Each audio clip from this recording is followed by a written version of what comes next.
164V। তো বাইকটার ফুল সার্ভিস করা হবে। তো ফার্স্টে বডি পার্টসগুলো খুলে রাখা হয়েছে, প্রত্যেকটা বডি পার্টস বডি থেকে আলাদা করে রাখা হয়েছে। বডিটার অবস্থা মোটামুটি ভালোই আছে, গাড়িটার খুব একটা বাজে অবস্থায় নাই, ফ্রেশ কন্ডিশনে আছে।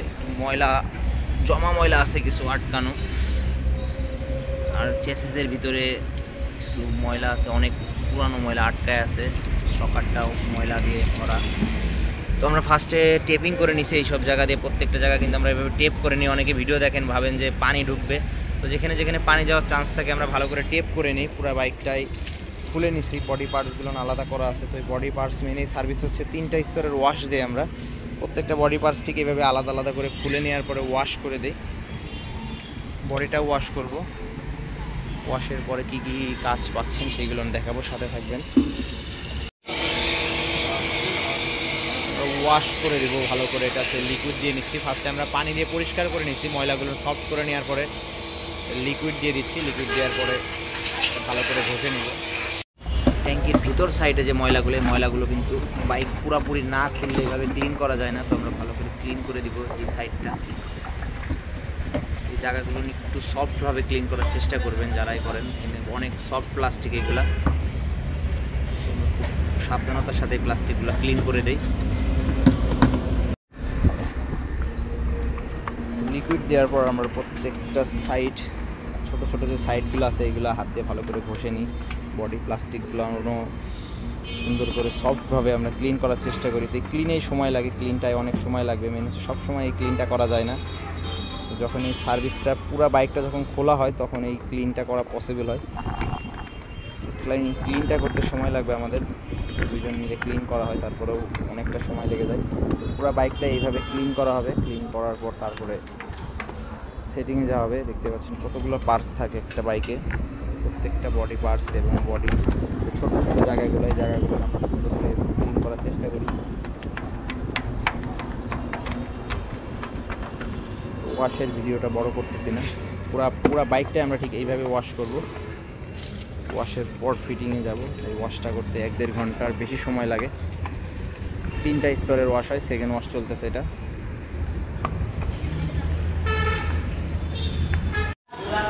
ওয়াশের কাজটা কমপ্লিট করা হয়েছে। বাইকে এমনি কোনো প্রবলেম নাই, জাস্ট সার্ভিস করতেছি। তো আমরা এখন এটা ফিটিং করে দেব। গ্রিপ সাইডটা এবং এক্সেলেটার সাইডটা আমরা ভালো করে ক্লিন করে দিই, ক্যাবেলটা ক্লিন করে দিব। এখানে দেখতেই পাচ্ছেন অলরেডি জং চলে আসছে। এটা আমরা WD-40 দিয়ে ভালো করে ঘষে দিব, ঘষে তারপরে ক্লিন করে আবার ইঞ্জিন অয়েল দিয়ে দিব নতুন। ক্যাবেলটা আমরা আগে ক্লিন করে নিচ্ছি ফার্স্টে। ক্যাবেলটা ভালো করে প্রেস করলেই এই সাইড দিয়ে ময়লাটা চলে আসবে। ক্লাস কেবল, এক্সেলেটার কেবল দুইটাই ক্লিন পাবেন, এছাড়াও চাপাও ক্লিন করে দিব। এখানে একটু জং চলে আসছে, আমরা আগে অ্যান্টিরাজ দিয়ে একটু ভিজায় রাখবো, এরপরে সিরিজ কাগজ দিয়ে ভালো করে ঘষে নেব। জংটা একটু সফট হলে আমরা সিরিজ কাগজ এখানে ঘষে নেব। গ্রিপের ভিতরে যে ময়লাগুলো থাকে এই ময়লাগুলো আমরা ভালো করে একটু দেখে দিই। অনেকদিন ওয়াশের পরে হয় গিয়ে আয়রন জমে যায়, আয়রন জমে ভিতরটা জ্যাম হয়ে যায়।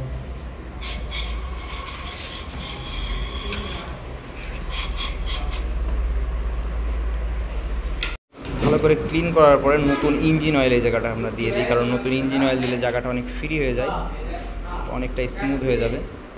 সার্ভিসের ভিতরে আমরা ছোট ছোট জিনিসগুলো একটু দেখে দিই। ক্যাবেলগুলো ক্লিন করার পর আমরা ভিতরে ইঞ্জিন অয়েল দিয়ে দিই, নতুন ইঞ্জিন অয়েল দিয়ে দিই যাতে স্মুথ হয়ে যায়, অনেকটা ফ্রি হয়ে যায়। অ্যান্টিরাইজ দিয়ে ক্লিন করার পর এটা হয় কি একটু হার্ড হয়, তো এরপরে আমরা ইঞ্জিন অয়েলটা দিয়ে দিচ্ছি। রেয়ার ক্যালিপারটা আমরা ক্লিন করে দিচ্ছি। তো রেয়ার এবং ফ্রন্ট দুইটা ক্যালিপারই আমরা ক্লিন করে দিয়ে থাকি। ব্রেক প্যাডটা ভালো আছে, ব্রেক প্যাডটা আমরা ঘষা দিয়ে আবার ইনস্টল করে দেব। রাবারটার প্রবলেম না, রাবারগুলো নেই, ম্যাক্সিমাম বাইক খুললেই দেখা যায় যে প্রবলেম হয়ে যায়, ফুলে যায়। তো রাবারটা আমরা চেঞ্জ করে দিচ্ছি। ক্যালিপার আমরা ক্লিন করার পর ভালো করে গ্রিস করে দিই। গ্রিজের লেভেলটা অতিরিক্ত দিবেন না, একটা লিমিটেড গ্রিজ দিবেন যাতে অতিরিক্ত ময়লা না জমে, পরবর্তীতে ময়লা জমে যায়। একটা লিমিটেড গ্রিজ ইউজ করবেন।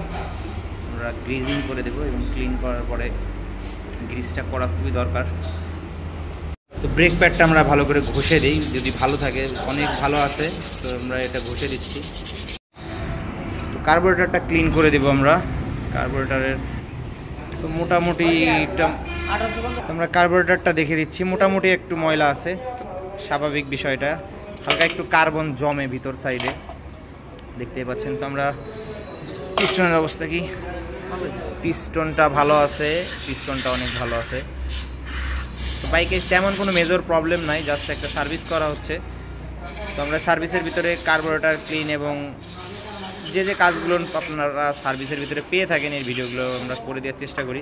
তো সার্ভিস করাতে হলে অবশ্যই ভাইদের সাথে যোগাযোগ করে আসবেন।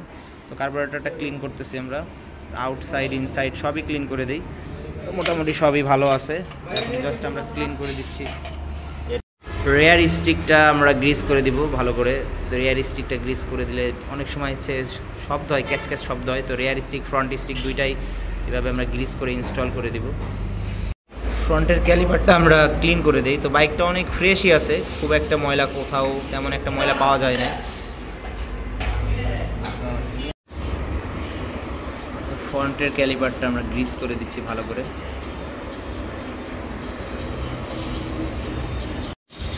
ব্রেক প্যাডটা আমরা ঘষে দিচ্ছি যেহেতু ভালো আছে। মেন হচ্ছে এক হাতে বাইক মেনটেন করলে হয় কি যে দীর্ঘদিন একটা বাইকের কোনো সমস্যা হয় না। তো বাইকটা আমরা যেখানেই যে কাজগুলো করতেছি প্রত্যেকটা জায়গায় খুব ফ্রেশ পাইছি।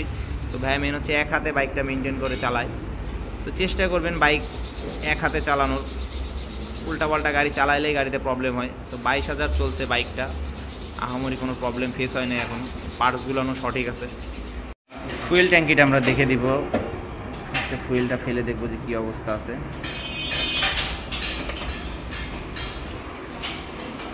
ফুয়েল ট্যাঙ্কিটাও অনেকটা ক্লিয়ারই আছে। মেন হচ্ছে গাজীপুর সাইড দিয়ে যে বাইকগুলো আসে আমরা ম্যাক্সিমাম সময় দেখি যে এই ফুয়েলগুলো খুব ভালো মানের থাকে এবং কোনো ময়লা পায় না। সার্ভিসের ভিতরে আমরা ফুয়েল ট্যাঙ্কিটাও দেখে দিই। তো যথেষ্ট ফ্রেশ আছে, একদমই ফ্রেশ বলা চলে, কোনো ময়লাই নাই। আলহামদুলিল্লাহ বাইকের কাজটি কমপ্লিট করা হয়েছে। তো খুব শর্ট টাইমে লাগছে, বাইকে কোনো ঝামেলা ছিল না, মেজর কোনো প্রবলেম ছিল না। তো মোটামুটি অনেক শর্ট টাইমে বাইকের কাজটা কমপ্লিট করা হয়েছে। তো যারা দূর থেকে আসেন একটা দিন আগে যোগাযোগ করে আসবেন।